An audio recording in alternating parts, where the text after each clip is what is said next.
السلام علیکم۔ اعوذ باللہ من الشیطان الرجیم، بسم اللہ الرحمن الرحیم۔ وَمَن يَرْغَبُ عَن مِّلَّةِ إِبْرَاهِيمَ إِلَّا مَن سَفِهَ نَفْسَهُ وَلَقَدِ اصْطَفَيْنَاهُ فِي الدُّنْيَا وَإِنَّهُ فِي الْآخِرَةِ لَمِنَ الصَّالِحِينَ إِذْ قَالَ لَهُ رَبُّهُ أَسْلِمْ قَالَ أَسْلَمْتُ لِرَبِّ الْعَالَمِينَ وَوَصَّى بِهَا إِبْرَاهِيمُ بَنِيهِ وَيَعْقُوبُ يَا بَنِيَّ إِنَّ اللَّهَ اصْطَفَى لَكُمُ الدِّينَ فَلَا تَمُوتُنَّ إِلَّا وَأَنْتُمْ مُسْلِمُونَ أَمْ كُنْتُمْ شُهَدَاءَ إِذْ حَضَرَ يَعْقُوبَ الْمَوْتُ إِذْ قَالَ لِبَنِيهِ مَا تَعْبُدُونَ مِن بَعْدِي قَالُوا نَعْبُدُ إِلَٰهَكَ وَإِلَٰهَ آبَائِكَ إِبْرَاهِيمَ وَإِسْمَاعِيلَ وَإِسْحَاقَ إِلَٰهًا وَاحِدًا وَنَحْنُ لَهُ الْمُسْلِمُونَ تِلْكَ أُمَّةٌ قَدْ خَلَتْ لَهَا مَا كَسَبَتْ وَلَكُم مَّا كَسَبْتُمْ وَلَا تُسْأَلُونَ عَمَّا كَانُوا يَعْمَلُونَ۔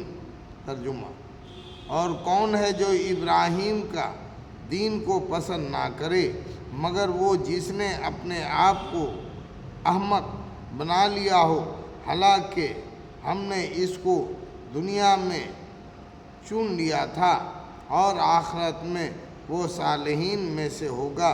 جب اس کے رب نے کہا کہ اپنے آپ کو حوالے کر دو تو اس نے کہا، میں نے اپنے آپ کو رب العالمین کے حوالے کیا، اور اسی کی نصیحت کی ابراہیم نے اپنی اولاد کو، اور اسی کی نصیحت کی یعقوب نے اپنی اولاد کو۔ اے میرے بیٹو، اللہ نے تمہارے لیے اس دین کو چن لیا ہے، پس اسلام کے سوا کسی اور حالت پر تم کو موت نہ آئے۔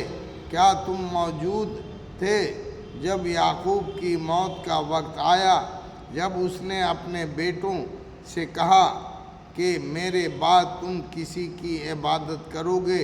تو انہوں نے کہا، ہم اسی خدا کی عبادت کریں گے جس کی عبادت آپ اور آپ کے بزرگ ابراہیم، اسماعیل، اسحاق کرتے آئے ہیں۔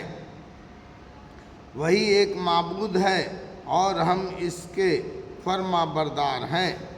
یہ ایک جماعت تھی جو گزر گئی، اس کو ملے گا جو اس نے کمایا، اور تم کو ملے گا جو تم نے کمایا، اور تم ان کے لیے ہوئے کی پوچھ نہ ہوگی۔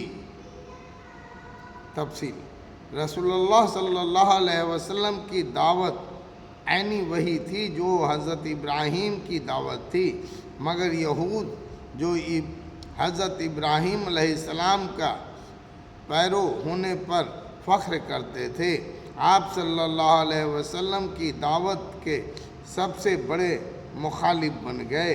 اس کی وجہ یہ تھی کہ پیغمبر عربی صلی اللہ علیہ وسلم جس دین ابراہیم کی طرف لوگوں کو بلاتے تھے وہ اسلام تھا، یعنی اللہ کے لیے کامل ہوا لگی وہ سپردگی۔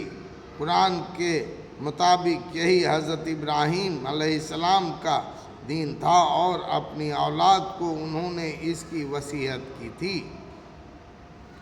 اس کے برعکس یہود نے حضرت ابراہیم علیہ السلام کی طرف جو دین منسوب کر رکھا تھا، اس میں لگی و سپردگی کا کوئی سوال نہ تھا۔ اس میں آزادانہ زندگی گزارتے ہوئے محض سستے تخیلات کے تحت جنت کی ضمانت حاصل ہو جاتی تھی۔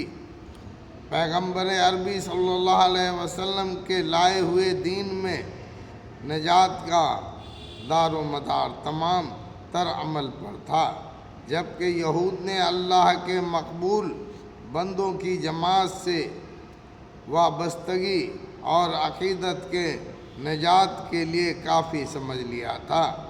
اول الذکر کے نزدیک دین آسانی ہدایت کا نام تھا، اور ثانی ذکر کر کے نزدیک محض ایک گروہی مجموعہ کا جو نسل روایت اور قومی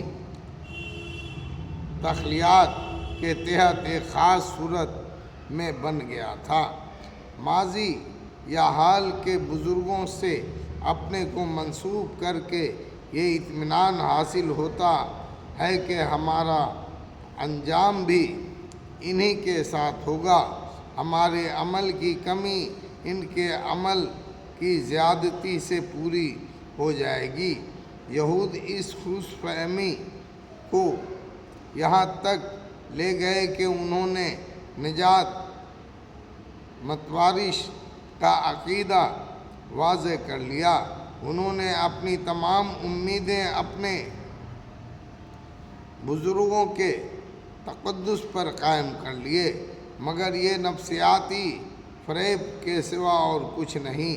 ہر ایک کے آگے وہی آئے گا جو اس نے کہا، ایک سے نہ دوسرے کے جرائم کی پوچھ ہوگی اور نہ ایک کو دوسرے کی نیکیوں میں سے حصہ ملے گا۔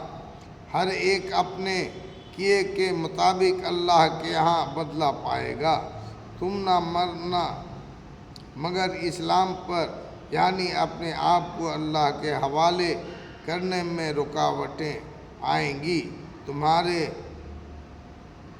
تمناؤں کی عمارت گرے گی، پھر بھی تم آخر وقت تک اس پر قائم رہنا۔ اللہ اکبر۔